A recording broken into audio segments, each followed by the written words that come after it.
की है आरती, पापियों को पाप से है आरती।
मधुसूदन की आरती, पापियों को पाप से है आरती। श्री भागवत भगवान की है आरती, पापियों को पाप से है आरती। श्री भागवत भगवान की है आरती, पापियों को पाप से है आरती। ये मधुर बोल सतपंथ बोल सन्मार्ग दिखाने वाला है, बिगड़ी को बनाने वाला है। मधुर बोल सतपंथ बोल सन्मार्ग दिखाने वाला है, बिगड़ी को बनाने वाला है।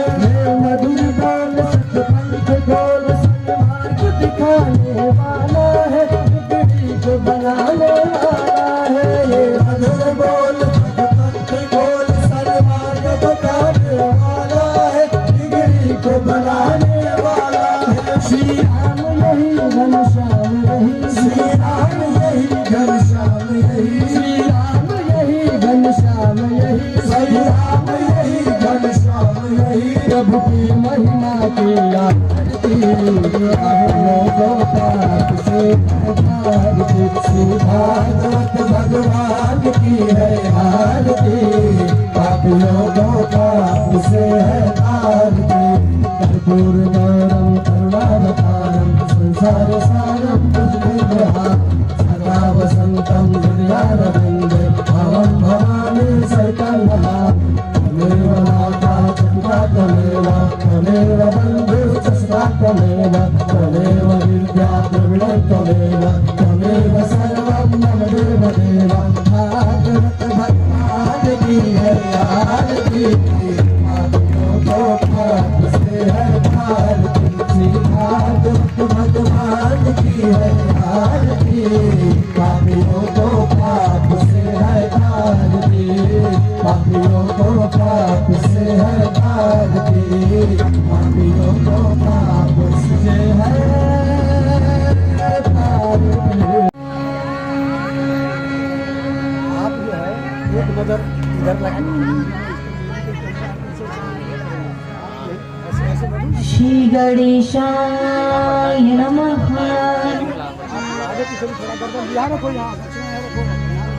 श्री रामचंद्राभ्यो नमः। श्री गोविंदाय नमो नमः। श्री लक्ष्मीदाताय नमो नमः।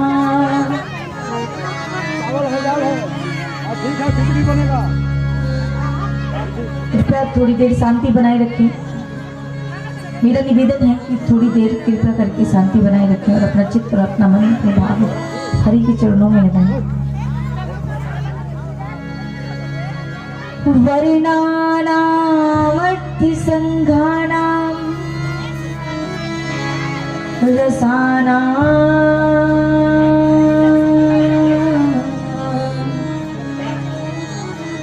छन्दसामपि मंगलानामच्चिकर्तारो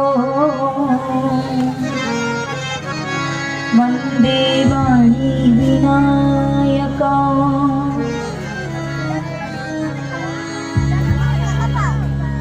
नमो ब्रह्मण्यदेवाय गौ ब्रह्मण्डिताय च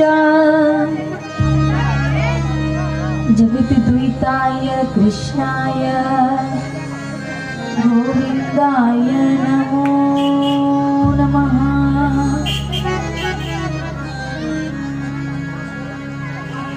या देवी सर्वभूतेषु भक्तिरूपेण संस्थिता नमस्तस्यै नमस्तस्यै नमस्तस्यै नमो नमः।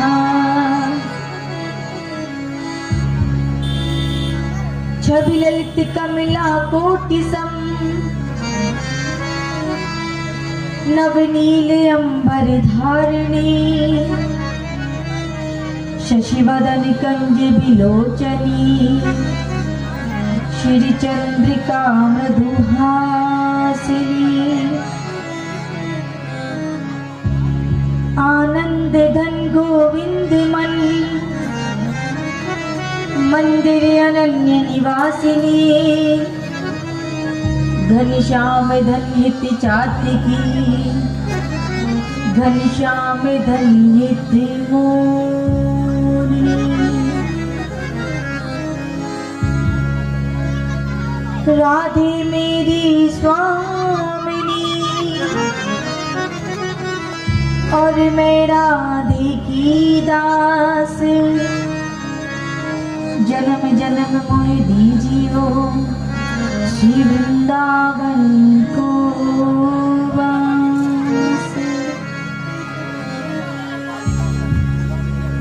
जय जय श्री राधे जय जय श्री राधे जय जय श्री राधे।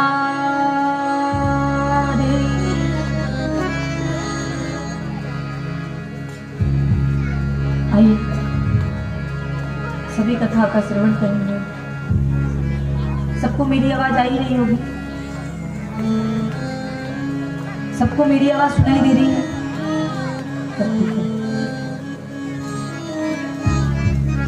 भाव के साथ जयकारा लगाएंगे। बोलिए वृंदावन बोलिए राधा रानी सरकार की, बोलिए वेद व्यास जी महाराज की, बोलिए श्री सुखदेव जी मुनि महाराज की, बोलिए हनुमान जी महाराज की, बोलिए लखदातार की। सभी अपना मन शीतल करेंगे और अपने भाव अर्पण करेंगे हमारे कन्हैया के समक्ष। तेरे चरणों की श्यामा तेरे चरणों की रज धूल जो मिल जाए सच कहती हूँ भगवान। सब सभी ताली सेवा करेंगे और अपने मुखारविंद से गुणगान करते हुए अपने जिह्वा को पवित्र करेंगे। तो सभी कहेंगे राधे तेरे चरणों की, श्यामा तेरे चरणों की, रज धूल जो मिल जाए, सच कहता हूँ भगवान, सच कहता हूँ भगवान, मेरी किस्मत संवरी आए, राधे तेरे चरणों की, श्यामा तेरे चरणों। अगर भैया कृपा कर सकते हैं तो उसका थोड़ी सी आवाज बढ़ा दीजिए। अगर कृपा कर सकते हैं, नहीं कर सकते तो कोई बात नहीं।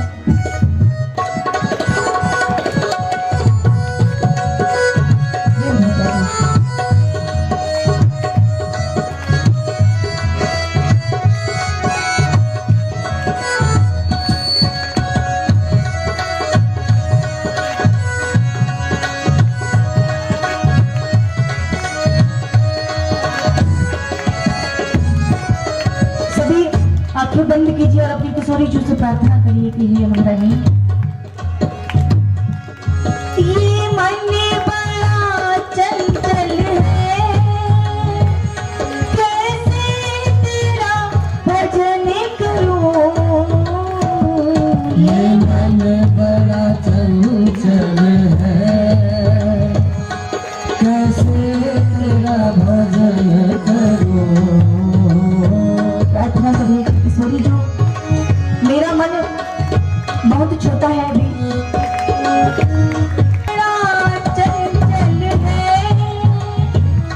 कैसे तेरा भजन करूं, ये मन बड़ा चंचल है, कैसे तेरा भजन करूं। जितना इसे समझाऊं,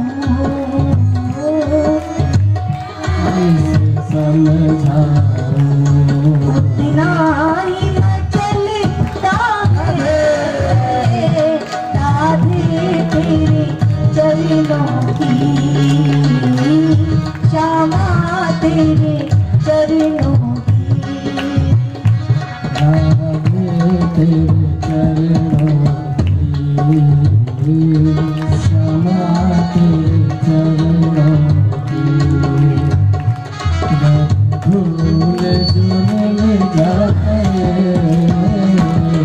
श्यामा तेरे चरणों की, राधे तेरे चरणों की।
बरसती है, सुनते हैं तेरी करुणा, दिन रात बरसती है, सुनते हैं तेरी करुणा, दिन रात बरसती है। एक बूंद जो मिल जाए, एक बूंद जो मिल जाए, मन शीतल हो जाए,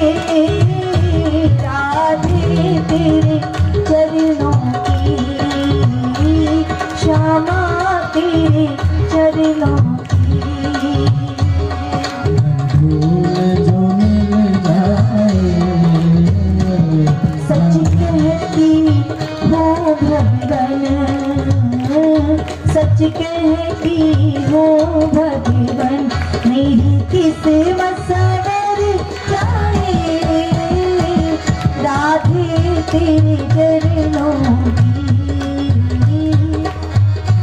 तेरे चरणों की क्षमा तेरे चरणों की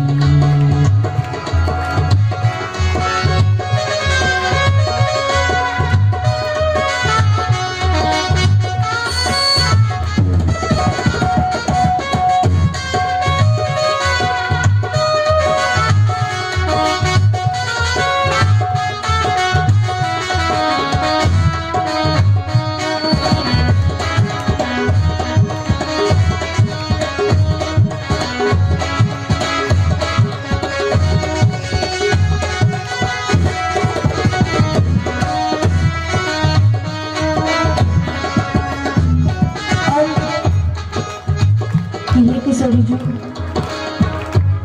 नजरों से गिरा नाना चाहे भी सजा देना नजरों से गिरा लाना चाहे जो भी सजा देना नजरों से गिरा नाना चाहे जो भी सजा देना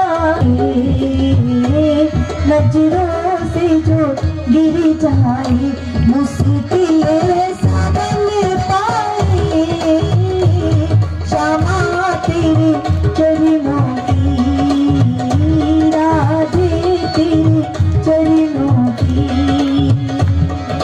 फूल जो मिल जाए राधे तेरे चरणों की क्षमा तेरे चरणों की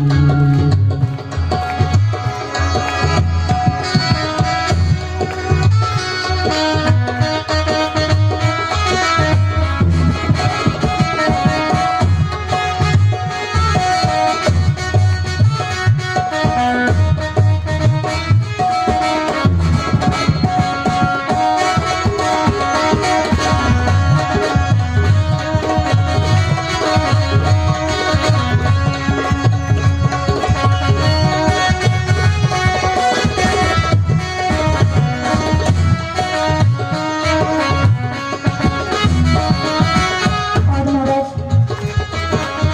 ये मेरे जीवन की आखिरी तमन्ना है और अगर आप सबके जीवन की यही उपासना है और यही तमन्ना है तो दोनों हाथ से जोड़ करके किशोरी जी से कहिए क्या मेरी आखिरी जीवन की बस एक तमन्ना है मेरी आखिरी जीवन की बस एक तमन्ना है मेरी आखिरी जीवन की बस एक तमन्ना है मेरी आखिरी जीवन की बस एक तमन्ना है तुम सामने हो मेरे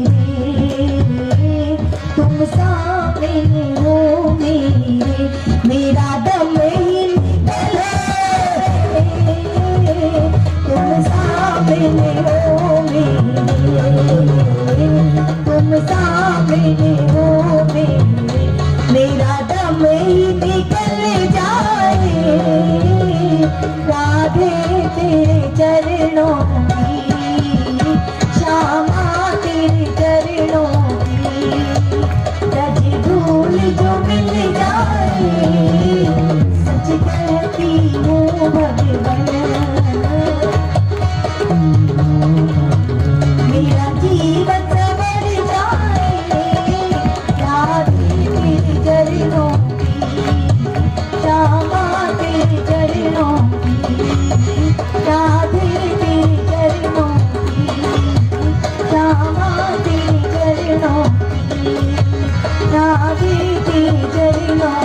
वेद व्यास जी महाराज जी ने श्रीमद् भागवत कथा लिखी। एक बार वेद व्यास जी ने खूब उपनिषद ग्रंथ लिखे, सब लिखा, वेद लिखे, सब कुछ लिख डाला, लेकिन फिर भी वे उदास बैठे। उदास बैठे हैं और नारद जी वहां से पृथ्वी से घूम करके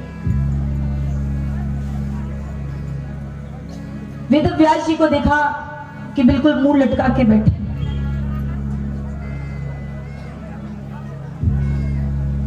प्रश्न किया नारद जी ने। अच्छा, जब नारद जी आते हैं तो क्या कहते हैं? नारायण नारायण। जरा जोर से कहिए, भगवान का नाम है तो ले सकते हैं आराम से, किसी असुर का नाम नहीं है। बोलिए नारायण।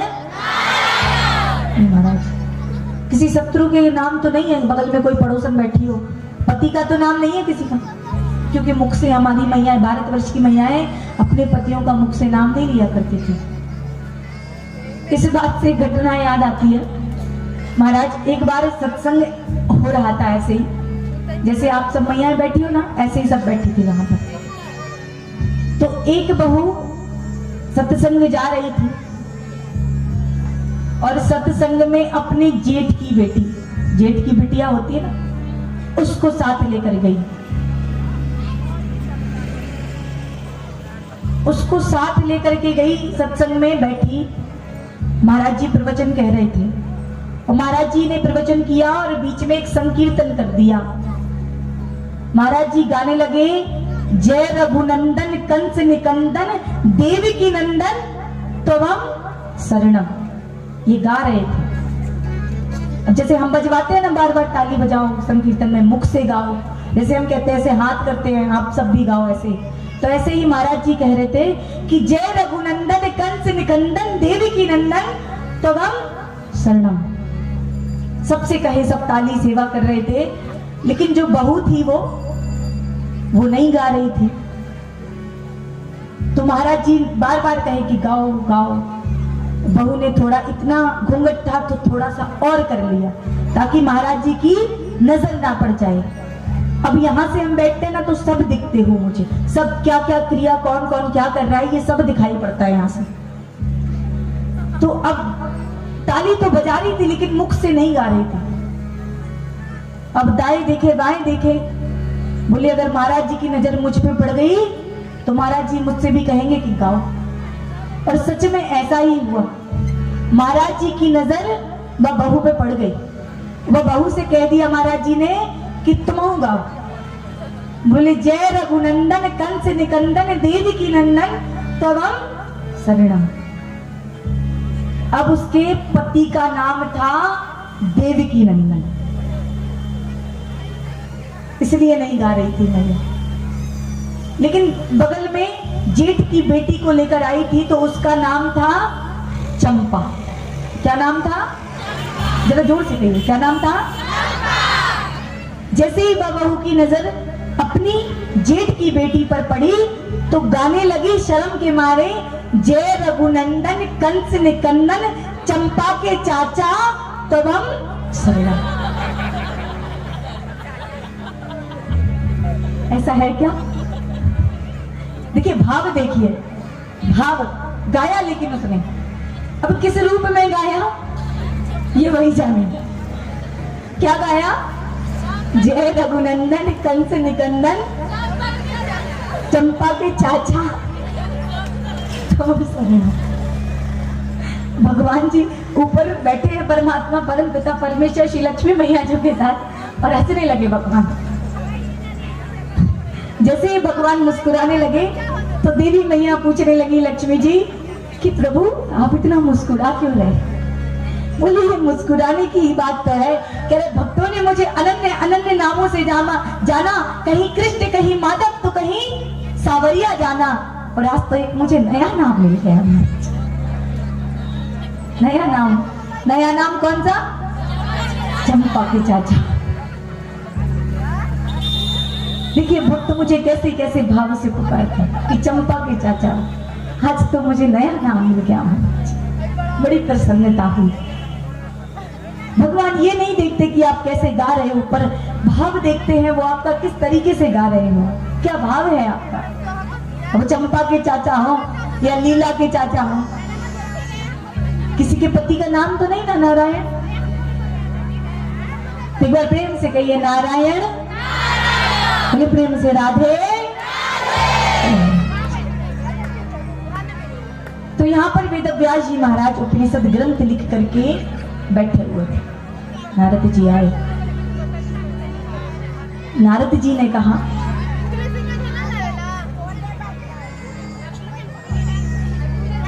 कि क्या बात है ऐसी जो आप इतने दुखी हो महाराज, क्या है दुख का कारण। वेद व्यास जी कहते हैं कि मैंने ग्रंथ लिखा, उपनिषद लिखा, वेद लिखे, कई ग्रंथ लिख डाले, कई उपनिषद लिख डाले, पर कहीं भी मुझे शांति नहीं मिली। क्या नहीं मिला? शांति नहीं मिली। बोले मेरे दुख का कारण कोई बड़ा नहीं, बस मेरे दुख का कारण यही है कि मुझे कहीं पर भी शांति नहीं मिली। मैंने इतने ग्रंथ लिख डाले, इतने उपनिषद लिख डाले, सब कुछ लिख डाला, पर मुझे शांति नहीं मिली। देखिए भैया, जो मैं बात यहां से कह रही हूं वो विशेष है, इसलिए सुन लीजिए। और अगर नहीं सुनना है, बात अत्यधिक जरूरी है, तो आप पंडाल के पीछे करके आइए और फिर आकर के बैठ जाइए, क्योंकि बात तभी नहीं पचती है पेट में जब अति आवश्यक हो, है ना। कोई आवश्यक काम होता है ना कि नहीं करना ही है उसे, ऐसी बात भी बड़ी विशेष होती है जो कि पचती नहीं पेट में, कहनी ही है उसे। इसलिए आप बाहर करके आइए फिर बैठ जाइए, कोई टिकट नहीं है यहाँ पर। तो प्रेम से कहिए राधे। यहाँ पर ग्रंथ लिखे, उपनिषद लिखे वेद व्यास जी महाराज ने, तो कहा शांति नहीं मिली मुझे।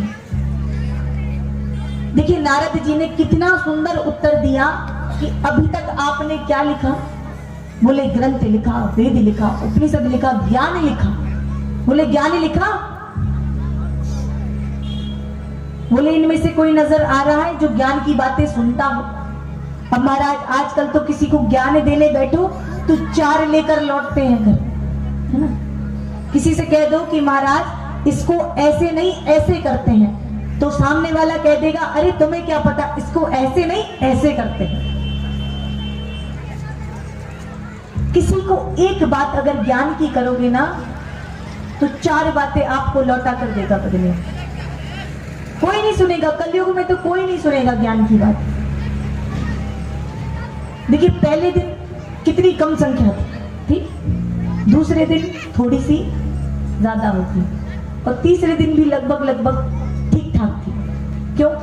सिर्फ 3 दिन ज्ञान की बातें होती हैं, फिर उसके बाद उत्सव शुरू हो जाते हैं, नंदोत्सव, लीलाएं, गोवर्धन पूजा, विवाह, रुक्मणी विवाह, उत्सव शुरू होते। तो उत्सव में तो सब जाते हैं महाराज, पर ज्ञान की बातें सुनने कोई नहीं जाता।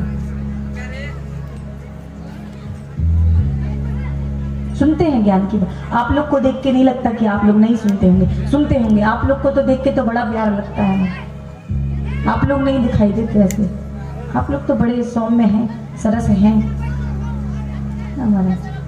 तो इनमें से हमारी मैयाएं तो विशेषकर से ऐसी नहीं है, बड़ी प्रेम भावुक है हमारी मैयाएं। तो महाराज ज्ञान लिखा आपने, तो ज्ञान की बातें तो अब कोई नहीं सुनेगा। इसलिए आप एक काम करिए, भक्ति लिखिए, श्री कृष्ण भगवान की लीलाएं लिखिए, क्रीड़ाएं लिखिए, उन्होंने जो जो कार्य किए, लीलाएं की, सारा लिख दीजिए, भक्ति लिखिए आप। क्योंकि आजकल देखिए ज्यादातर कथाओं में कथा कम सुनते हैं लोग। आजकल लोग बाग पीछे से कह देते हैं कि महाराज जी आप आज भजन नहीं गाए कथा में, अरे महाराज जी आज आनंद नहीं आया, अरे आज हम नाच नहीं पाए कथा में। इसलिए भक्ति रस लिखा उन्होंने, ताकि भक्त किसी ना किसी तरीके से भक्ति में लीन होकर के भक्ति तो करे किसी भी तरीके से। इसलिए आप लीलाएं लिखिए भगवान की। तब वेद व्यास जी महाराज ने भगवान के चरित्र लिखे, लीलाएं लिखी, क्रीड़ा लिखी, भक्ति लिखी, सब लिख डाला वेद व्यास जी महाराज ने। अब यहां पर महाराज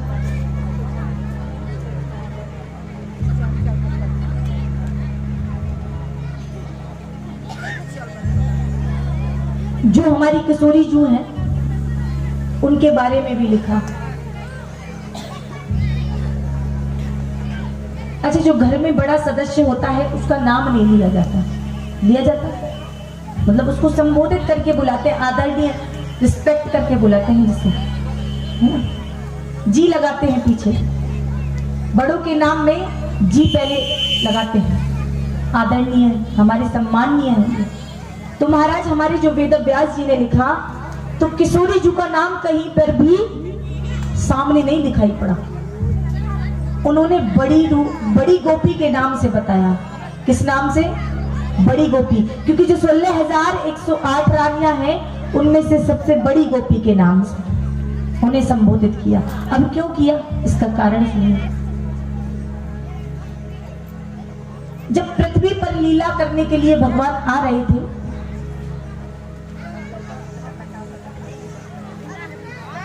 जब पृथ्वी पर लीला करने के लिए भगवान बोले कि चलिए पृथ्वी पर जाने का समय है तो पृथ्वी पर चलते हैं, तो जो सुखदेव जी महाराज हैं वो भी कहने लगे कि मैं भी आपके साथ चलूं। तो राधा रानी बोली कि आप नीचे जाकर क्या करेंगे, आप एक काम करिए, कैलाश पर्वत जाइए और वहां पर नित्य नई नई कहानियां भोले बाबा पार्वती मैया को सुनाते हैं, तो आप वहीं सुनना। तब वहां से सुखदेव जी महाराज कैलाश पर्वत पहुंचे थे। सभी ने कथा सुन रखी होगी, ये तो वहीं से सुन रखी है या नहीं? नहीं सुन रखी होगी आधे से ज्यादा लोगों ने कथाएं, क्योंकि ये तो सभी पढ़ने वाले लोग हैं, ग्रंथ वाले लोग हैं। तो वहां से श्री सुखदेव जी महाराज वेद व्यास जी क्या गए, और जो वेद व्यास जी महाराज थे उन्होंने जब श्रीमद् भागवत कथा लिखी तो सिर्फ उन्होंने भागवत लिखी। अब ये श्रीमद् भागवत कैसे हुई? जब कथा संपूर्ण हुई तो कथा को लेकर के भगवान के पास गए। जब भगवान के पास गए तो भगवान ने कहा आप एक बार इनको श्री राधा जी के पास ले जाए, क्योंकि कि नारायण भी नारी के बिना अधूरे हैं, नारायण भी नारी के बिना अधूरे हैं, हमारे शिव भी शक्ति के बिना अधूरे। तो ये पूर्ण तभी होगा जब हमारी श्री राधा रानी कृपा करेंगी। तब उन्होंने खुद को समर्पित किया, तब जाके भागवत के आगे क्या लगा? श्रीमद् भागवत कथा, तब ये हुई पूर्ण। क्योंकि नारी के बिना तो नारायण भी अधूरे हैं, तो भागवत कथा कैसे पूरी होती? इसलिए हमारे भारतवर्ष में शक्ति को पहले पूजा जाता है, पूजा जाता है शक्ति को पहले। हम उस भारतवर्ष में रहते हैं जहां पर शिव की एक रात्रि और 9 दुर्गा की पूरी नवरात्रि मनाई जाती है। हम उस भारतवर्ष में रहते हैं महाराज जहां शिव की सिर्फ एक रात्रि और दुर्गा की पूरी 9 रात्रि मनाई जाती है। हम उस भारतवर्ष में रहते हैं। ऐसे भारतवर्ष को हम कोटि कोटि प्रणाम करते हैं कि ऐसे भारत में हमारा जन्म हुआ। तो महाराज यहाँ पर जो किशोरी जी हैं, गोपियां हैं, महारास और रास रचा रही हैं। तो आइए सभी मिलकर के और रास और महारास रचाते हैं। बन करके और इतना लंबा घूंघट कर दिया कि ताकि कोई पहचान ना सके। अब महाराज रास में पहुंचे और जैसे ही द्वार पर ललिता खड़ी थी, दौड़ी दौड़ी भागी भागी कृष्ण के साथ पास गई और बोली कि आज तो पार्वती मैया के साथ एक नई सखी आई। कृष्ण बोले अरे नई सखी आई, ये तो बड़ी अच्छी बात है। और जैसे ही रास और महारास प्रारंभ होने लगा और कन्हैया ने अपनी बांसुरी बजाने लगे तो क्या देखा मोहल्ले जब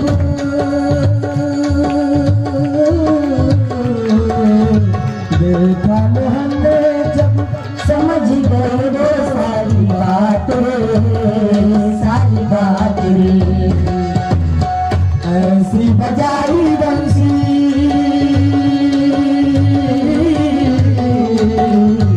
ऐसी बजाई बंसी सुबह बुध भोले भोलेनाथ रे भोलेनाथ रे। और क्या मोहन ने, जैसे ही मोहन ने देखा वो तो दीनानाथ है, परमपिता परमेश्वर है, सब समझ गए। और ऐसी बांसुरी बजाई कि भोले बाबा सब कुछ भूल भाल के अपने डमरू बजाने लगे। सब भूल गए कि हम क्या बनकर आए थे और क्या बन गए। ऐसी बांसुरी बजाई हमारे कन्हैया ने, इतना सुंदर। और भोले बाबा दम दम दम दम डमरू बजने लगा। और उनका तो क्या महाराज सिर से खिसक गई रे साड़ी। सुनिए फिर क्या हुआ जब डमरू बजने लगा तो सिर से खिसक गई है साड़ी, से खिसक गई रे साड़ी, सर से खिसक गई है साड़ी, बोल खुली है तारी ब्रज में आ गए हैं, ब्रज में आ गए हैं, कि ब्रज में आ गए हैं, ब्रज में आ गए हैं। सिलसिला बोले भंडारी बन के ब्रज की नारी गोकुल में आ गए, गोकुल में आ गए। एक दिना भोले भंडारी एक दिना भोले भंडारी बन के ब्रज की नारी गोकुल में आ गए हैं, गोकुल में आ गए हैं, आ गए हैं, गोकुल में आ गए हैं, गोकुल में आ गए हैं, गोकुल में आ गए हैं, गोकुल में आ गए हैं, गोकुल में आ गए अपने जटाधारी बागांबरधारी अपना डमरू लिए हाथ में महाराज। ऐसी सुध बुध भूल गई। तब से हमारे शंकर भगवान को एक नाम से जाना जाता है। कौन से? गोपी का वेश बनाए थे तो कौन से नाम से जाना जाता है? गोपेश्वर, कहते ना गोपेश्वर नाथ। भगवान के, शंकर भगवान के कई नाम हैं। एक गोपेश्वर नाम के से प्रसिद्ध हुए हमारे गोपेश्वर नाथ। हुए कि नहीं? सुना है गोपेश्वर नाम का नाम? नहीं सुना? नहीं सुना? फिर कैसे ब्राह्मण, फिर क्या करा? जब अपनी नाक कट जाएगी तो फिर औरों को शिक्षा कैसे देंगे महाराज? कोई बात नहीं, हो जाता है सर। हमारे उसी समय से शंकर भगवान का नाम गोपेश्वर पड़ा। अच्छा, सबको ये तो पता होगा कि नीलकंठेश्वर कैसे पड़ा? कैसे पड़ा? उनका कंठ नीला हो गया था।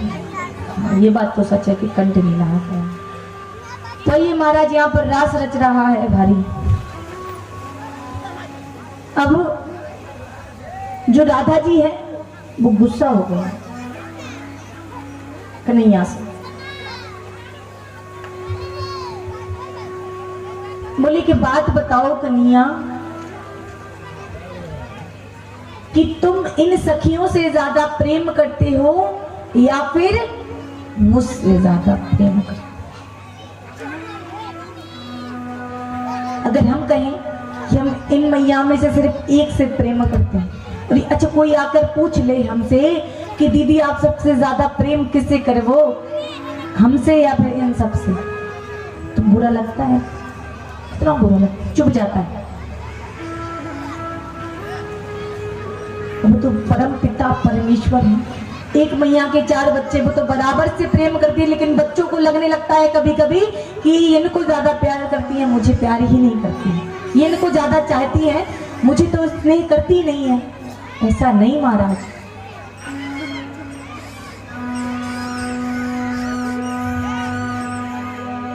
सबको बराबर प्रेम मिलता है, पर समझने की बात है कि कौन कैसे समझता है उसे। सोचिए, जरा सी चोट लगती है तो माँ बाप को कितनी तकलीफ होती है। जिससे प्रेम भी नहीं, जो सोचता है कि मुझसे प्रेम नहीं करते, अगर वो बच्चा बीमार पड़ जाए तो माँ बाप ही सेवा करते हैं, कोई और नहीं करता। फिर भी बालक कह ही देते हैं, अरे उससे थोड़ी। तो यहाँ राधा जी ने कहा कि आप किससे प्रेम करते। अच्छा, एक बात और है, महाराज जी कल बताए थे कि जिसमें मैं आ जाए वो तो अच्छी बात है, पर जिसमें मैं आ जाए, कहते एक श्रेष्ठ होता है और एक सर्वश्रेष्ठ होता है। यानी कि ओवर और ओवर कॉन्फिडेंस, ओवर और ओवर कॉन्फिडेंस। ओवर हो जाए तो चल जाता है, लगभग समझ जाता है, पर अगर ओवर कॉन्फिडेंस हो जाता है तो वो वहीं से टूट जाता है, उसकी कोई दवाई नहीं करा सकता। तो बोले मैं और मैं दोनों में बड़ी भिन्नता है महाराज, अगर समझने बैठा जाए। एक मैं और एक मैं में, मैं का तो इलाज है पर मैं का इलाज नहीं।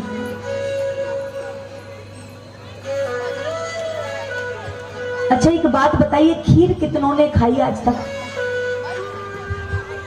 हमारे करण भैया ने तो जरूर खाई होगी, बिल्कुल गणेश जी भगवान जैसे, क्योंकि प्रथम भोग तो हमारे गणेश जी भगवान को ही लगता है।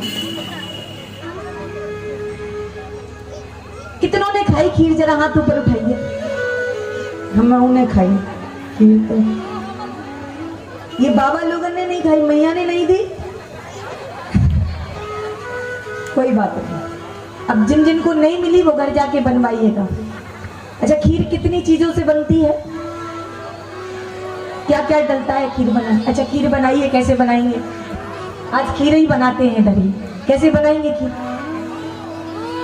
दूध और चाय, थोड़ी सुंदर बात, और चीनी, और अब 3 चीजें हो गई। और ड्राई फ्रूट्स, और सजाने के लिए करते हैं ये तो। खीर तो 3 ही चीज से बनती है, वैसे सजाने के लिए करते हैं। अब जैसे ही हम होते हैं, सजाने के लिए, खुद को सजाने के लिए कपड़ा उपड़ा तो पहन लेते हैं। अब थोड़ी आजकल एक वो ब्यूटी पार्लर चल गया ना, सुंदर तो भगवान ने बनाया ही है, लेकिन और सुंदर बनने के लिए और दिखने के लिए ब्यूटी पार्लर भी जाते हैं।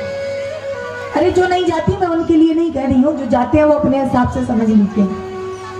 अब जो नहीं जाते तो अच्छी बात है, हम ही जैसे होंगे वो तो चाहे।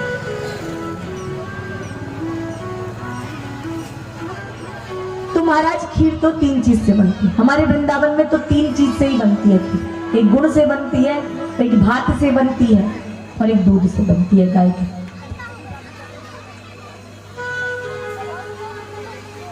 उसमें सजाने के लिए ड्राई फ्रूट्स वगैरह, बादाम, किशमिश और इलायची और दाग। अरे जोर से कहिए।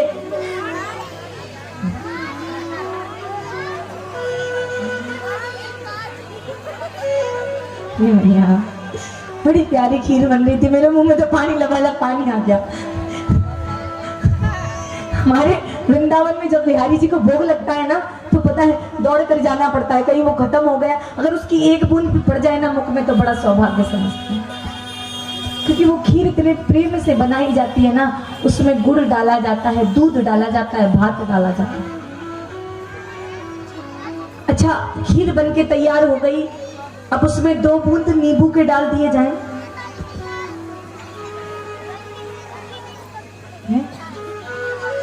और स्वादिष्ट लगेगी। क्या होगा? फट जाएगी।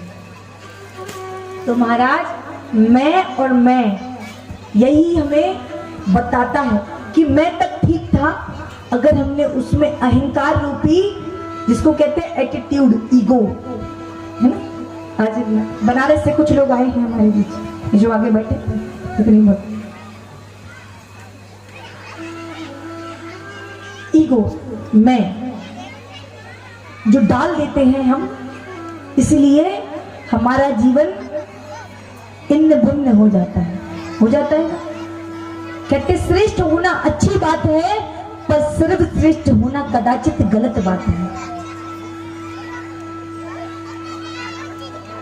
हमेशा करते रहेंगे मैं नहीं, मैं ही हूं, जो हूं मैं ही हूं। आजकल तो हमारे गुरुदेव बताते हैं, गुरुजी कहते हैं व्यासपीठ से कि संसार में नए नए भगवान पैदा हो गए, नए नए भगवान पैदा हो गए। वो कहते हैं हम ही हैं। तो इस मैं का क्या करें महाराज? अब यहाँ पर राधा जी के मन में भी प्रवेश कर गया। जो पीछे से बैकग्राउंड दे रहे थे भैया, वो देते रहिए, बड़ा अच्छा लग रहा था उससे। तो जो राधा जी है हमारी, उनके मन में प्रवेश कर गया। वो पूछती हैं कन्हैया से। तो कन्हैया बोला कि एक बात बताओ राधे, तुम कैसी बात करती हो?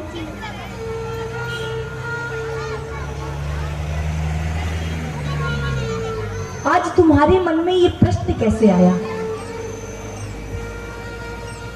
कि मैं प्रेम किससे ज्यादा करता हूं?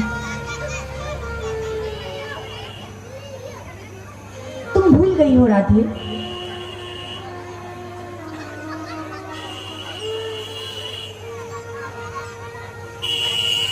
जब कन्हैया बांसुरी बजाया करते थे, रास के लिए सबको बुलाया करते थे, तो किसी को व्हाट्सएप मैसेज नहीं किया करते, ना ही चिट्ठियां चलती थी पहले। जो धुन कानों में पड़ती थी सखियों के, गोपियां जिस जिस अवस्था में होती थी, कोई रसोड़े घर में रोटी बना रहा है, कोई अपने बालक को दुग्ध पान करा रहा है,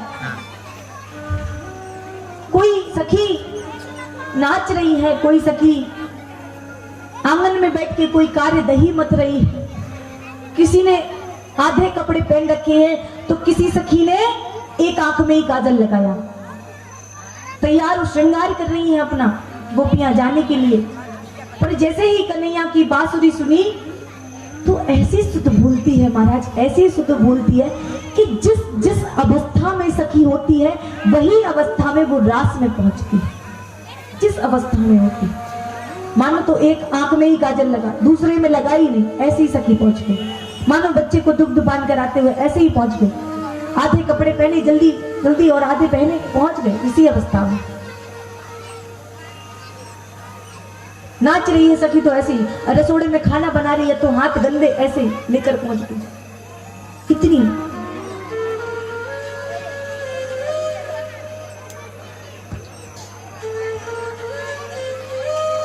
तो कन्हैया ने कहा, अगर ऐसी बात है, अगर तुम ये प्रश्न पूछना चाहती हो कि मैं प्रेम सबसे ज्यादा किससे करता हूं, तो मैं इन सखियों से प्रेम करता हूं, क्योंकि उनका अभिमान तोड़ना भी आवश्यक था। क्योंकि जो अभिमान आ जाता है ना, वो संसार में बस वहीं तक रह जाता है।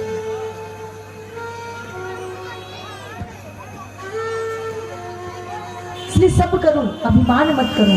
राधा जी का भी अभिमान टूट गया वहां और रोने लगी कि कन्हैया तुमने आज ऐसी बात कर दी कि तुम इनसे ज्यादा प्रेम करते हो, मुझसे प्रेम नहीं करते। तो कन्हैया ने कहा, जरा मुझे प्रेम का सार तो समझाओ। अगर तुम प्रेम की बात करती हो, मैंने कहा कि इनसे ज्यादा प्रेम, तो प्रेम का सार समझाओ। तो एक छोटे से रूप में उत्तर दिया कि प्रेम क्या है। अच्छा बताइए प्रेम क्या है? अगर आपसे पूछा जाए कि प्रेम क्या है तो आप क्या कहेंगे? क्या है? आप मुझसे बात करेंगे तभी प्रेम होगा क्या? आप मेरे साथ जाएंगे तभी प्रेम होगा? आप सब मेरे साथ नहीं जाएंगे। मैं यहां से जब जाऊंगी तब आप सब मेरे साथ नहीं जाओगे, मैं अकेली जाऊंगी।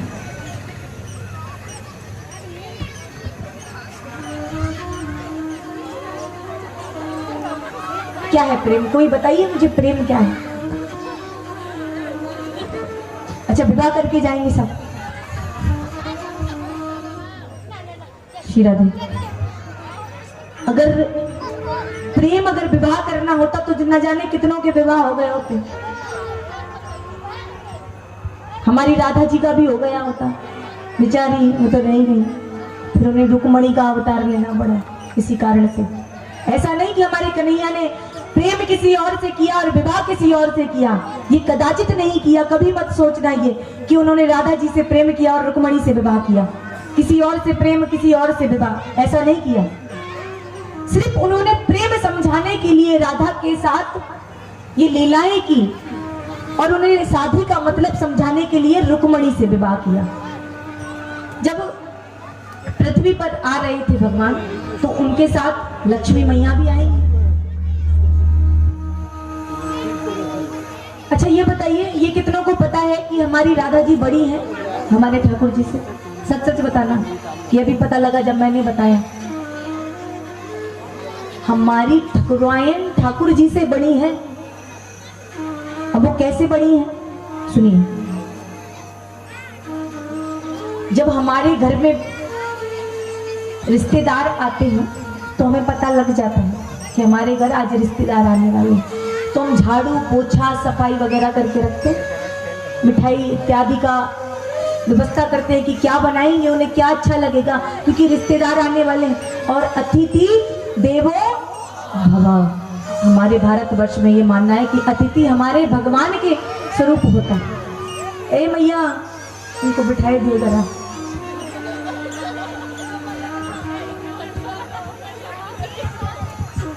देखिए हंसी मत, ये हंसी की बात नहीं है। हंसी पे एक बात याद आती है, हमारे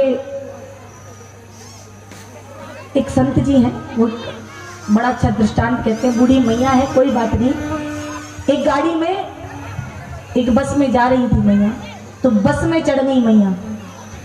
बस में चढ़ गई तो आजकल के नौजवान पहले सीट पे बैठ जाते हैं, बैठते हैं कि नहीं? बूढ़ा व्यक्ति भी होगा तो खड़े भी नहीं होते उसके लिए। तो जो सीट की बीच की एक वो होती है डंडी, मैया उस पर जाकर बैठ गई बेचारी, कोई जगह नहीं दी। अब किसी से कहें तो वो कह दे कि अरे आगे देख लो सीट खाली हो तो बैठ जाइए। बेचारी वो बीच की डंडी पर बैठ गई। अब जैसे ही बस आगे चली और आगे स्टॉप पे रुकी तो एक सुंदर सी बहू आई और बस में चढ़ी। और जैसे ही सुंदर सी बहू बस में चढ़ी, आगे के नौजवान खड़े हो गए। क्या हो बैठ जाओ, ज्यादा सुंदरता के पीछे भी नहीं भागना चाहिए महाराज। तो वह बुढ़िया ने कहा, सुनिए उस मैया की बात सुनिए क्या कहा। श्री राधे, वो बुढ़िया ने कहा कोई बात नहीं बेटा, बैठो बैठो, अभी तुम्हारे दिन है, जब हमारी उम्र पर आओगी तब तुमों को इधर ही बैठना है आखिर की। इसलिए महाराज हंसी किसी की नहीं, कि हमें भी उस अवस्था में जाना है, तो हंसी किसी की नहीं, आराम से बोलिए प्रेम से राधे। प्रेम से कहिए एक बार, भाव से, जोर से बोलिए राधे।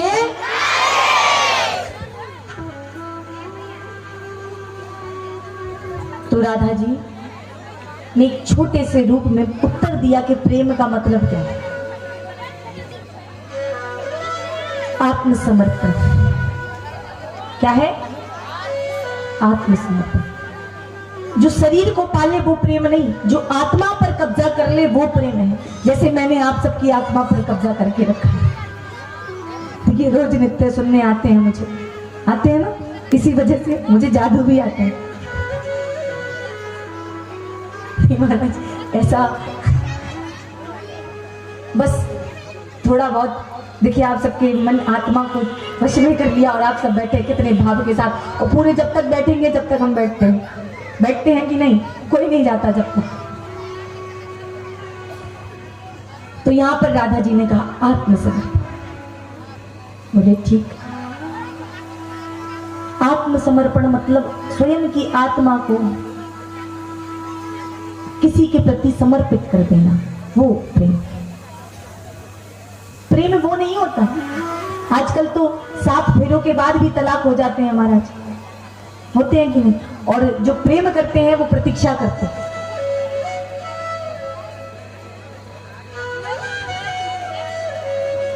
तो ऐसे प्रेम की पराकाष्ठा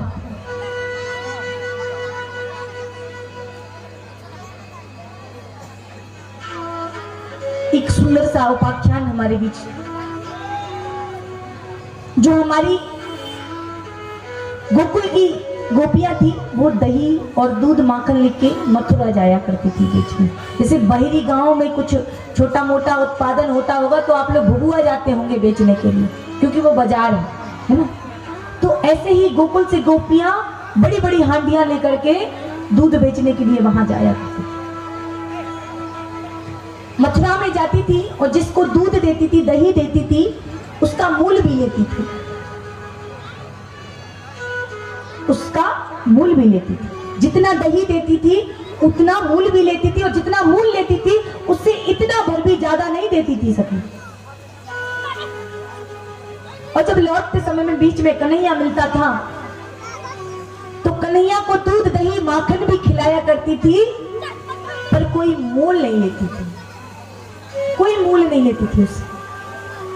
तो एक संत महात्मा एक पेड़ के नीचे बैठ के तप कर रहे थे, और ये वो दृश्य रोज देखते थे कि या गोपी जब मथुरा जाए तो या को अगर दही देवे तो वा से मूल भी लेवे, या जो कन्हैया को दूध दही माखन देवे या से कोई मोल नहीं लेवे। ऐसी क्या बात है? एक दिन सखी को बुलाया और पूछा, हरी गोपी सर एक बात तो बता मुझे, तू जो जो तुझसे माखन दही खरीदने आता है तू सबको देती है, तू सबसे मूल भी लेती है उसका, पर तू इतना सा भी दही किसी को ज्यादा नहीं देती, इतना दूध किसी को ज्यादा नहीं देती, जितना मूल मिलता उतना ही दूध दही देती। पर तू कन्हैया के साथ ऐसा क्यों नहीं करती? तू उसे माखन और दूध दही खिलाती है और तू उससे मूल भी नहीं लेती। अरे सखी कहे, बाबा आपका जानो यही तो प्रेम संबंध है, और जहां प्रेम होता है वहां व्यापार नहीं होता, सिर्फ प्रेम होता है। और जहां व्यापार की मानसिकता पैदा होने लग जाए तो समझिए प्रेम वहां समाप्त हो जाता है। जहां लेन देन की बात शुरू हो जाए कि आप मुझे ये तोहफा देना, कल से मैं तुम्हें वो तोहफा दूंगी, होने लग जाए ना, तब से समझिएगा कि प्रेम खत्म हो गया, सिर्फ व्यापार बचा है। मुझसे होने वाला लाभ या फिर तुमसे होने वाला लाभ हमें मानसिकता में आने लगे तो समझ जाना उस दिन कि प्रेम हमारे बीच में खत्म हो गया, क्योंकि प्रेम तो आत्मसमर्पण है। और प्रेम में भी सिर्फ प्रेम होता है, व्यापार नहीं होता। तो कन्हैया ने समझाया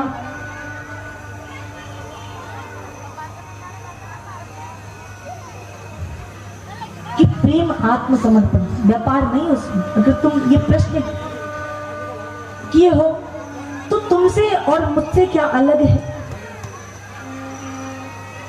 राधा और कृष्ण तो एक है, ये अलग नहीं है। लिखने वालों ने देखिए क्या क्या नहीं लिख डाला। बोले कृष्ण राधा, बोले कृष्ण से जब उत्तर किया राधा ने कि मुझसे विवाह क्यों नहीं किया, तब कृष्ण ने कहा कि तुम मुझसे अलग होती तो मैं तुमसे विवाह करता ना, तुम तो एक ही हो। राधा और कृष्ण तो एक है, अब बताओ विवाह कैसे करें? लिखने वालों की पंक्तियां देखिए किन किन ने क्या क्या अपने अपने शब्द व्यक्त किए यहाँ पर। तो प्रेम इतना महाराज,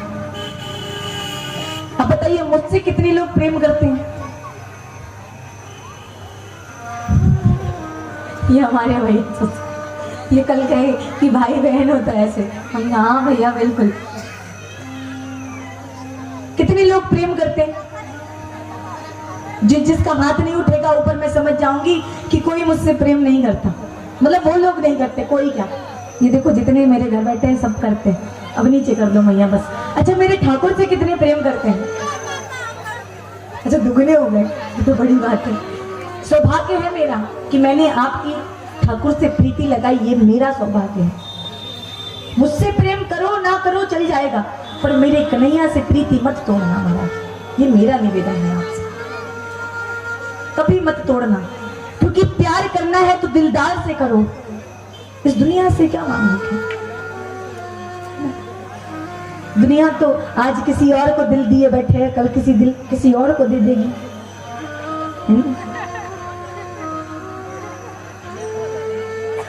दिल लगाना है तो हमारे दिलदार से लगाओ ना, वो प्रेम करता है, वो प्रेम का सार समझाए।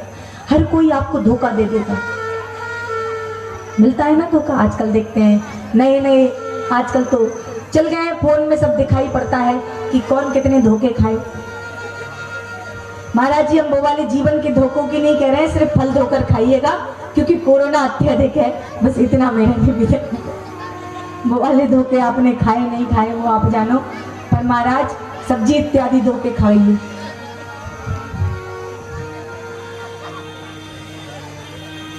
तो यहाँ पर सखियां, एक दिन उद्धव आए। उद्धव में भी बड़ा ज्ञान था। उद्धव जी को जानते हैं? कौन थे? कौन थे? कृष्ण जी के मित्र थे, बहुत सुंदर। जरा अपने लिए ताली बजा लीजिए, हम बजा दें, कम से कम पता तो है क्या। कृष्ण जी के मित्र थे। कैसे दिखते थे? कैसे दिखते थे तब नहीं पता, बस मित्र थे इतना पता। बिल्कुल कृष्ण की तरह दिखते थे, बिल्कुल कृष्ण की तरह। अगर देखा जाए, प्रतिबिंब खड़ा ना किया जाए, अगर कृष्ण और उद्धव को खड़ा कर दिया जाए और किसी तीसरे से पूछ लिया जाए इसमें से कृष्ण कौन है, तो कोई भी चकरा जाए, कोई भी चकरा जाए। उद्धव जी थे, सखा थे।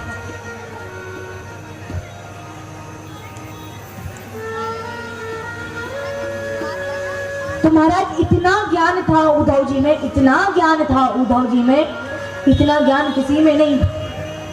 कन्हैया में भी इतना ज्ञान नहीं था जितना उद्धव में था, बशर्ते उनमें प्रेम नहीं था। क्या नहीं था? प्रेम नहीं था। ज्ञान तो था पर प्रेम नहीं था। अभी हमने क्या बताया था कि ज्ञान की बातें कोई नहीं सुनेगा। अभी हम देखो 6 दिन से साउंड वाले भैया को बोल रहे हैं, पर इनको नहीं समझ में आ रहा था। अब आज प्रेम से बोल दिए तो अच्छे से कर दिए ना महाराज। प्रेम से तो कुछ भी करवा लो।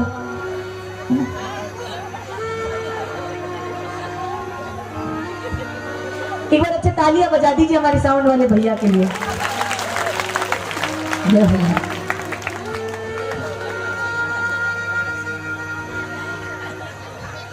अब जो मैं प्रसंग शुरू करूंगी, मेरा निवेदन है कि अपना चित्त और अपना मन दोनों मेरे हरि के चरणों में होना चाहिए, दोनों। क्योंकि जो मैं प्रसंग शुरू करूंगी सिर्फ आपके 10 मिनट लूंगी उस प्रसंग के माध्यम से, बस।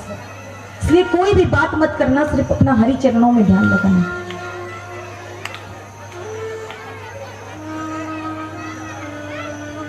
जो उद्धव जी हैं, एक दिन कन्हैया मथुरा के राजमहल में रहते हैं वो। अभी आप इसके बीच की कहानी सुनेंगे, अभी मैं थोड़ा थोड़ा व्यक्त कर रही हूँ, बस सार समझा रही हूँ प्रेम का।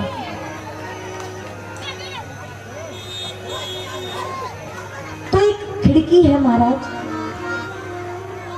खिड़की, उधर बैठी है और कन्हैया हमारे रो रहे हैं। क्या कर रहे हैं? रो रहे हैं। क्या रोने की आवश्यकता पड़ गई नहीं? जब भगवान वृंदावन ब्रज भूमि छोड़ करके आए तो क्या आवश्यकता पड़ गई उनको रोने की? राजा बना दिया गया उन्हें। पर हमारे परम पिता परमेश्वर रो रहे हैं उस खिड़की से देख देख कर क्या देख रही है? वो यमुना तट तक नजर जा रही है उनकी और याद कर रहे हैं कि मेरे कोई ब्रज का कोई तो दिख जाए, कोई तो नजर आ जाए, ऐसा कोई किसी के ऐसे दर्शन हो जाए। अरे कोई गोपी आ जाए जल भरने के लिए, अरे कोई गैया ही आ जाए वहां चलने के लिए, अरे कोई सखाई दिख जाए मुझे। आज तो किसी कोई नहीं दिखाई पड़ता है। इतना रो रहे हैं कन्हैया, अश्रुधारा बह रही है और वहां से एक नजर नहीं हट रही है।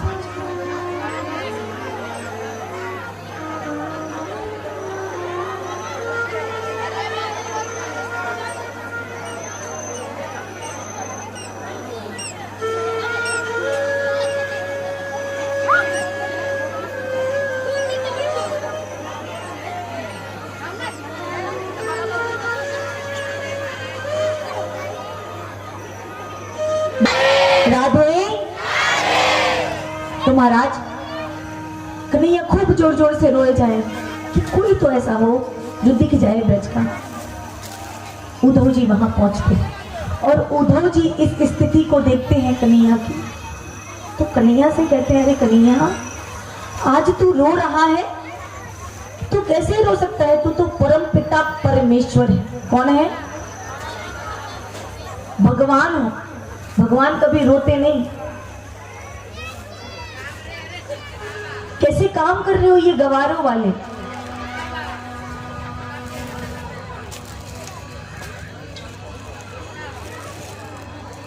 भैया बाद में करा लीजिएगा, थोड़ा 10 मिनट बस।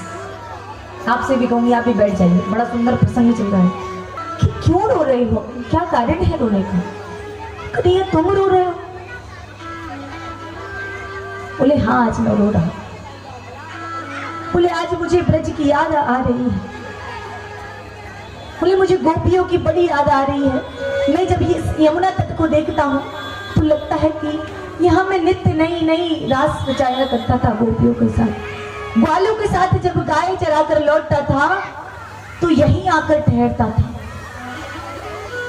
आज मुझे बड़ी याद आ रही है। मुझे भाव आ रहा है कि मुझे किसी के दर्शन हो जाए। बस मैं दर्शन करना चाहता हूँ एक बार किसी के वहां, पर मुझे आज कोई दिखाई नहीं देता। तो उद्धव जी कहने लगे, अरे तुम उन गवारों के लिए रो रही हो। किनके लिए? क्या कहा उद्धव ने? कि उन गवारों के लिए रो रही हो। उन्हें तो कुछ भी नहीं पता। बोले उधर तुम गवार कहते हो उन्हें, इस कारण तो मैं भी गवार हुआ। अगर तुम मेरे ब्रज गोपियों को गवार कहते हो तो इस कारण तो मैं भी गवार हुआ, क्योंकि मैं भी कभी गुरुकुल नहीं गया, सिर्फ 1 वर्ष गया। तो तुम उन्हें गवार कह रही हो तो उससे ज्यादा तो गवार मैं हूं। बोले उनके रोने का कारण? बोले रोने का कारण ये है कि मुझे गोपियों के जैसा प्रेम करने वाला कौन नहीं मिला। अब ये उद्धव जी को प्रेम सार समझाना है तो कैसे समझाएं? अनेक अनेक संतों ने अनेक अनेक अपने शब्दों में व्यक्त किया इसको, कि उद्धव से कहा एक बार एक काम करो मेरा, अगर कर सकते हो कुछ, एक मेरा छोटा सा काम करो, ब्रज भूमि जाओ और सबकी सुध लेकर आ जाओ। बोले पर कन्हैया तू मत रो, मैं जाऊंगा उन गवारन के लिए, पर मैं तेरे लिए जरूर चला जाऊंगा। इतनी बड़ी बात कह दी, ये कन्हैया को दिल में बैठ गई। अब कन्हैया ने कहा, अच्छा मेरा एक काम करो, आज मेरे मस्तिष्क में बड़ा दर्द है। क्या है? पीड़ा हो रही है, दर्द में। कोई दवा आज काम नहीं कर रही मेरे सेहत पर। वैद्य को दिखाया, कोई वैद्य की दवा आज काम नहीं आई। एक काम करो, मेरी ब्रज भूमि जाकर के मेरी जो गोपियां हैं उनकी चरण धूल ले आओ। बोले कन्हैया कैसी बात कर रहे हो, चरण धूल का क्या करोगे, आप तो भगवान। बोले शायद मुझे उससे आराम मिल जाए। तो यहाँ उधो जाते हैं, कहाँ, ब्रजभूमि। और सखियां अपने अपने कार्य में लगी हैं, और कार्य में भी ऐसी लगी है कि इतने वर्ष हो गए कन्हैया लौट कर नहीं आए, पर याद अभी भी है कन्हैया की कि कन्हैया कभी तो आए, वो कन्हैया आएगा। कन्हैया कह कर गए हो तो कि मैं वृंदावन से कभी नहीं जाऊंगा, ये वादा किया था। जब कन्हैया जा रहे थे तो सखियां रो रही थी, बिलक बिलक कर कह रही थी, देख कन्हैया तू जा रहा। राधा जी तो लेट गई थी बीच में। उद्धव जी गए और कहा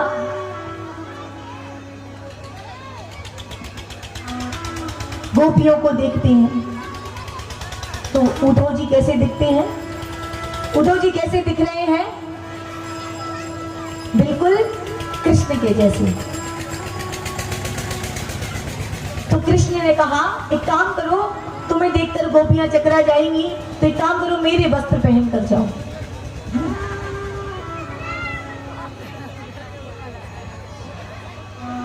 सुन लीजिए, बाद में हंस लीजिएगा, ये सुंदर सा प्रसंग है, भाव है इस प्रसंग में। मेरा कन्हैया के प्रति है, अब आपका भी कन्हैया के प्रति लग गया हो तो महाराज आप भी लगा लीजिए थोड़ा सा, मेरा तो है। तो महाराज उद्धव गए और देखा गोपियों को, और गोपियों से कहा। तो गोपियां सोची कि शायद कन्हैया आया है, क्योंकि वस्त्र जो पहन रखे थे ना कन्हैया के। तो गोपी ने कहा आप कौन हो, सबसे पहले तो प्रश्न किया। तो बोले मैं तेरा कन्हैया हूं, क्योंकि कन्हैया जैसे दिखते हैं, कन्हैया हूं मैं। बोले अरे उद्धव तू सुन। बोले महाराज अगर तुम सोच रहे हो कि मैं तुम्हें अपना कन्हैया मान लूंगी तो बिल्कुल नहीं मानूंगी। हाँ, कपड़ों से जरूर सुगंध आ रही है मेरे कन्हैया की, इसलिए पूछा, पर तुम एक भैरूपीय हो, मेरे कन्हैया नहीं। मेरा कन्हैया ऐसा है ही नहीं, मेरा कन्हैया तो बहुत सरस है, प्रेम भरा है उसमें। और इतना कहकर के अश्रु आ जाते हैं कन्हैया की जब बात होती है। गोपियों के मन में भाव उत्पन्न पैदा हो गया। तो कहने लगी कि तुम हमको ज्ञान बांटने आए, क्या समझाने आए। तो उद्धव कहने लगे अरे क्यों रोती हो आप सब, क्या कारण है रोने का, वो तो परम पिता परमेश्वर है, भगवान है, आपको नहीं रोना चाहिए उनके लिए, आपको उनके लिए नहीं रोना चाहिए, बिल्कुल नहीं रोना चाहिए, वो परम पिता परमेश्वर है। यहां उद्धव अपना ज्ञान बांट रहे हैं। गोपियों ने कहा सुनिए महाराज, आपके लिए होंगे भगवान, आपके लिए होंगे करुणानिधि, आपके लिए होंगे दयानिधि, आपके लिए होंगे परम पिता परमेश्वर, पर मेरे लिए तो मेरा कन्हैया है, मेरा हृदय है कन्हैया, मेरा हृदय। जब से मेरा कन्हैया गया है ना यहाँ से, जब से तो मेरा हृदय ही चला गया, मेरे हृदय ने धड़कना बंद कर दिया।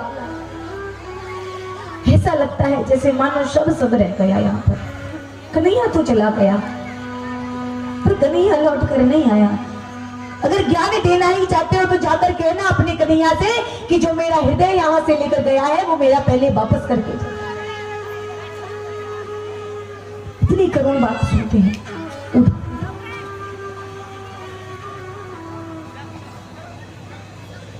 और उद्धव जैसे ही बात सुनते हैं बिल्कुल पानी हो जाता है उनका।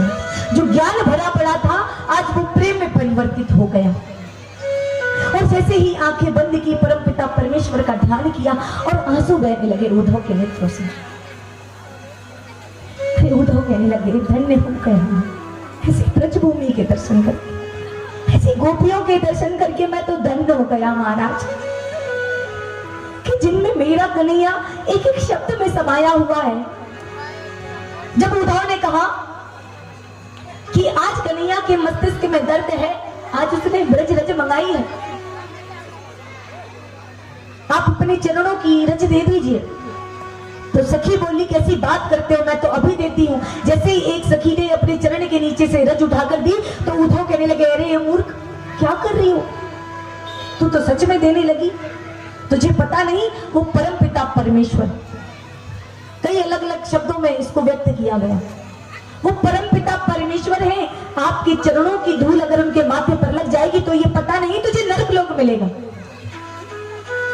फिर गोपी जट से बोली, अरे महाराज, अगर मेरा कन्हैया मेरे चरणों की रज से ठीक होता है तो ये रज जाकर लगा देना, और उसके बाद अगर मुझे नरक भी जाना पड़ जाए ना तो मुझे नरक में भी जाना स्वीकार है मेरे कन्हैया की खातिर। लेकिन मेरे कन्हैया को कोई पीड़ा नहीं होनी चाहिए महाराज, मेरे कन्हैया को नहीं।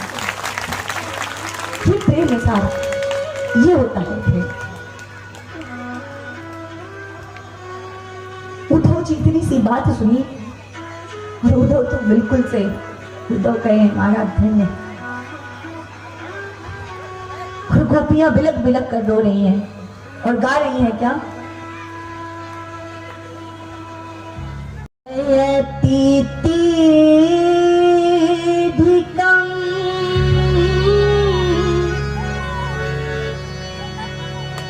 जन्मना ब्रिजा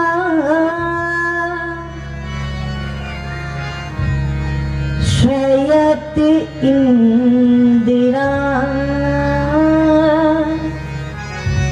शाश्वत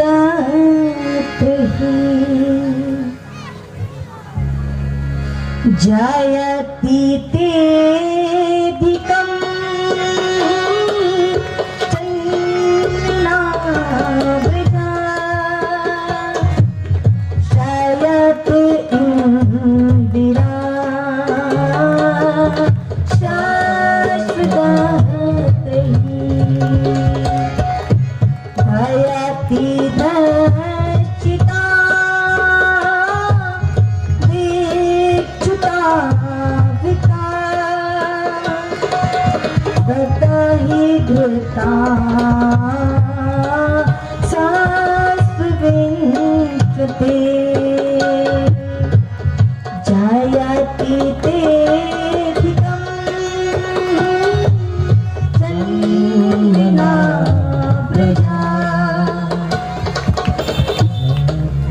इंदिरा शाश्वतहि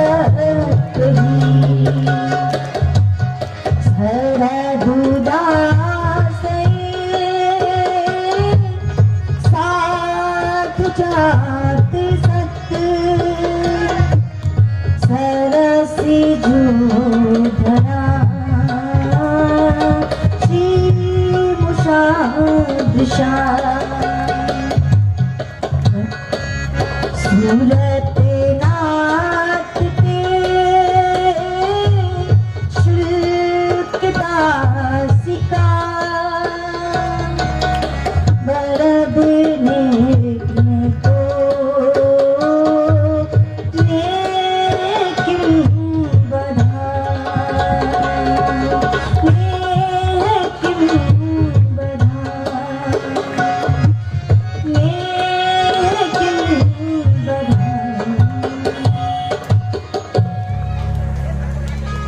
गोपियां गाती हैं उद्धव के सामने कि अरे कन्हैया,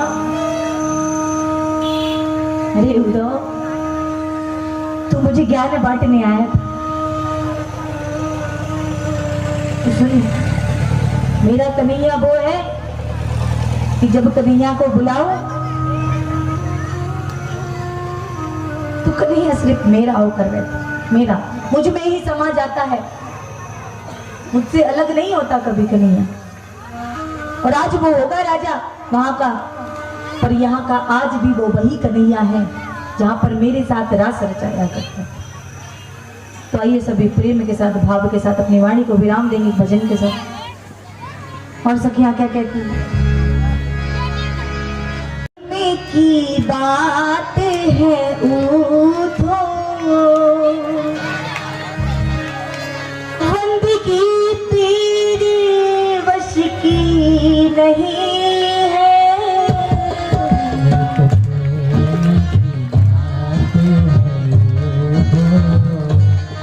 बंदगी तेरे बस की नहीं है।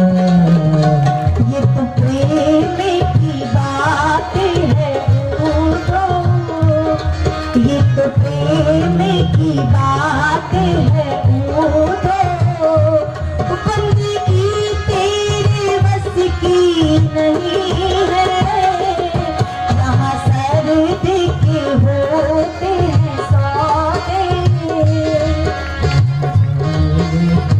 होते हैं सादे। आशिकी इतनी सस्ती नहीं है, ये तो प्रेम की बात है ऊठो।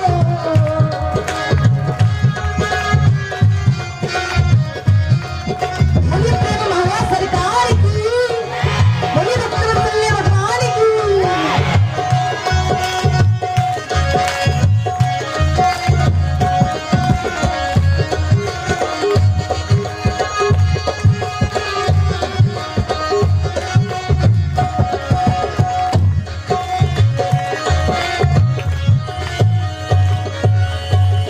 और महाराज प्रेम वालों ने कभी भक्त पूछा, उनकी पूजा में सुन ले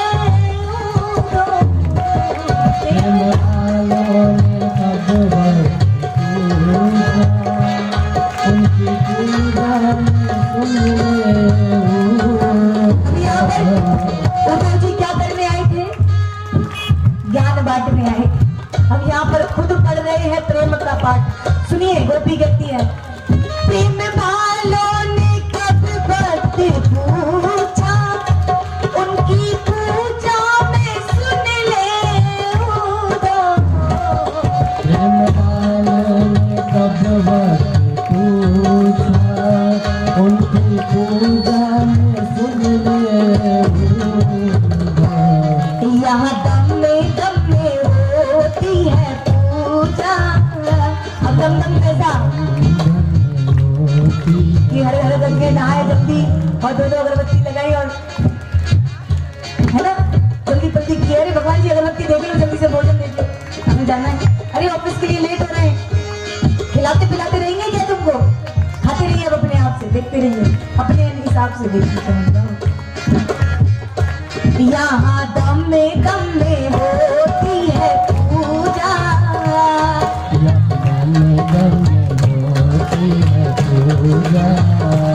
सर झुकाने की फुर्सत नहीं है,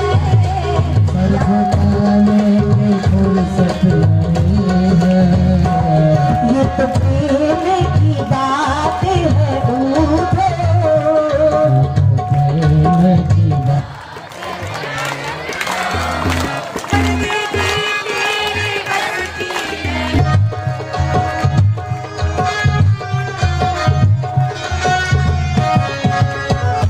और महाराज सखियां क्या कहती हैं?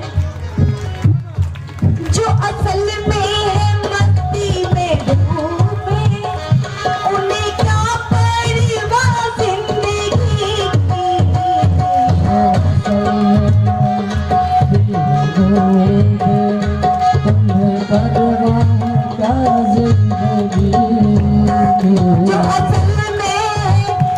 जो असल में है मस्ती में डूबे, उन्हें क्या परवाह जिंदगी की।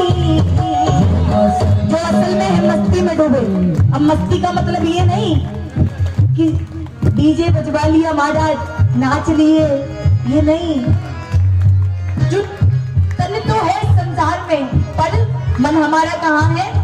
श्री हरि चरणों में। कहते ना एक लक्ष्य होना चाहिए जीवन में, तन कहीं पर भी हो पर हमारा लक्ष्य, हमारा हृदय जो है वो लक्ष्य में ही होना चाहिए। तन कहीं पर भी रहे पर हमारा लक्ष्य जो है वो सटीक होना चाहिए। जो असल में मस्ती में डूबे, उन्हें क्या परवाह जिंदगी की। जो असल में है मस्ती में डूबे, उन्हें क्या परवाह जिंदगी की। वो उतरती है चढ़ती है मस्ती, वो उतरती है चढ़ती है मस्ती। वो असल में वो मस्ती नहीं है, ये तो प्रेम की बात है।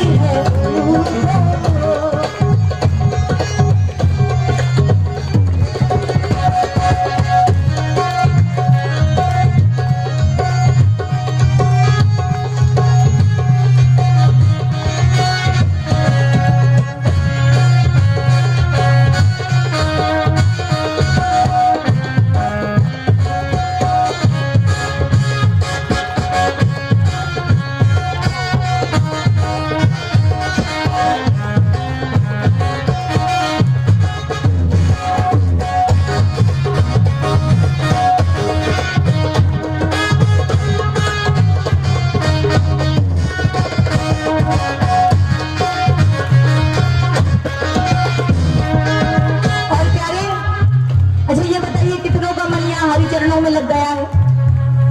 सबका लग गया है? बढ़िया, बहुत सुंदर। मेरी मेहनत सफल हो गई, महाराज जी की मेहनत सफल हो गई। इस बहरी गांव को हरि का गांव बनाकर ही जाएंगे प्यारे। तो क्या जिनकी नजरों में मोहन समाए,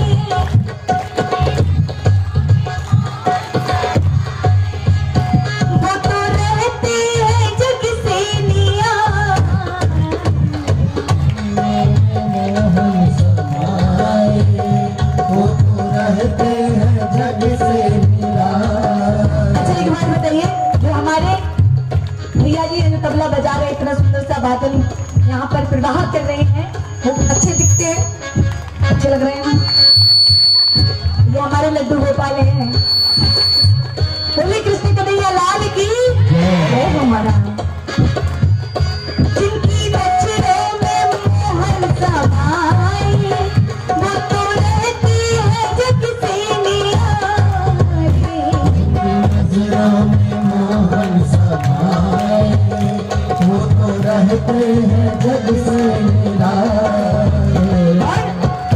जिनकी नजरों में मोहन समाए, जिनके हृदय पे मोहन समाए, तो नजर फिर तरसती नहीं है। जिनकी नजरों में मोहन समाए, तो नजर फिर तरसती नहीं है। ये तो प्रेम की बात है वो तो।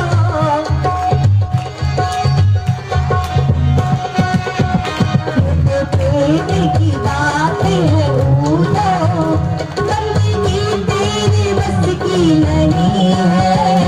यहाँ सर्द के होते हैं सौदे, यहाँ सर्द के होते हैं सौदे। आशिकी इतनी सस्ती नहीं है, वो तो प्रेम की बात है ऊलो, ये तो प्रेम की बात है ऊलो, ये तो प्रेम की बात है ऊलो, ये तो प्रेम की बात है ऊलो। मुझे मेहंदी लगा दो, आओ मेरी सखियों मुझे मेहंदी लगा दो, मेहंदी लगा दो मुझे ऐसा सजा दो, मेहंदी लगा दो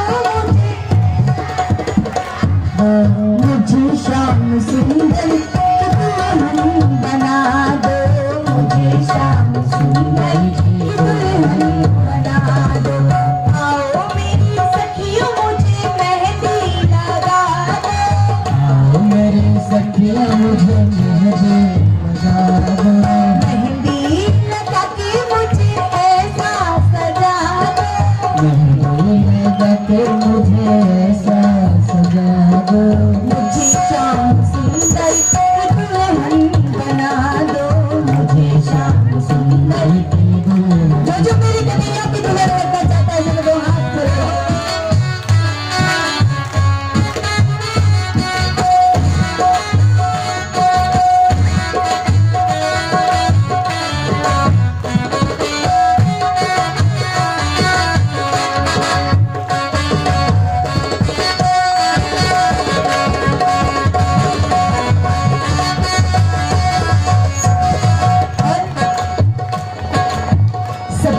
में बात चलाई, सत्संग में मेरी बात चलाई, सब गुरु ने मेरी कीड़ी सगाई, सब मेरी सगाई।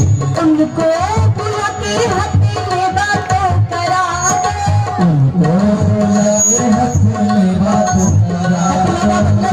जो तिलक होता है, जो रोका किया जाता है हमारे हिंदू सनातन धर्म में किया जाता है ना, रोका करने जाते हैं, उनको बुला के हथे में बातों करा दो, उनको बुला के हथे में बातों करा दो। मुझे श्याम सुंदर बना दो, मुझे श्याम सुंदर बना दो, आओ मेरी सखियों मुझे मेहंदी लगा दो, आओ मेरी सखिया मुझे मेहंदी लगा दो। मेहंदी लगा दो मुझे ऐसा सजा दो, मेहंदी लगा दो मुझे ऐसा सजा दो। मुझे श्याम सुंदर बना दो, मुझे श्याम सुंदर की दुल्हन बना दो।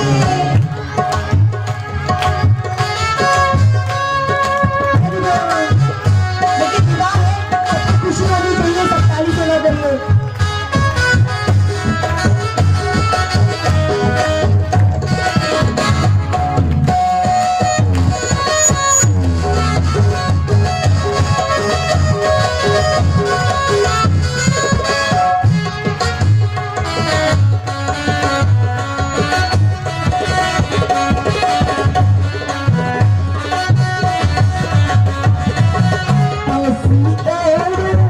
ऐसी ओढ़ो चुनर रंग नहीं छूटे, ऐसी छोड़ो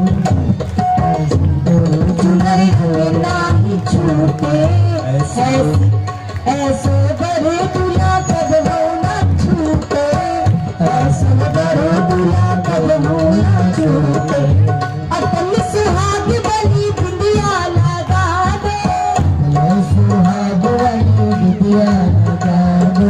बिंदिया लगा दो मुझे ऐसा सजा दे, बिटिया लगा दो मुझे ऐसा सजा दो।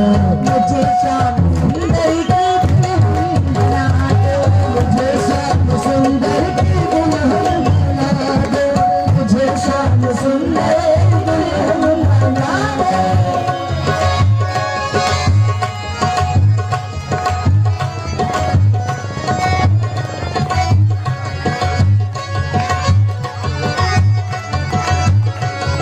गिर जाएंगे, इनको जरा दिखा दीजिए, ये धोखे से गिर जाएंगे।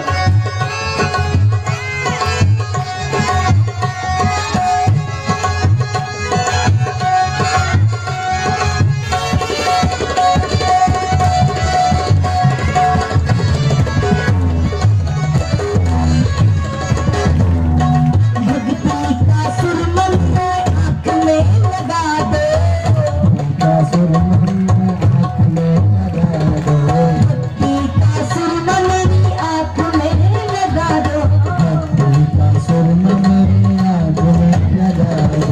दुनिया से नाता करूं मैं उनकी हो जाऊं, दुनिया से लगा दो उनकी हो जाऊं, दुनिया से नाता करूं उनकी हो जाऊं, दुनिया से लगा दो उनकी हो जाओ। सतगुरु बुला के मेरे फेरे पे करा दो, गुरु बुला के मेरे को करा दो।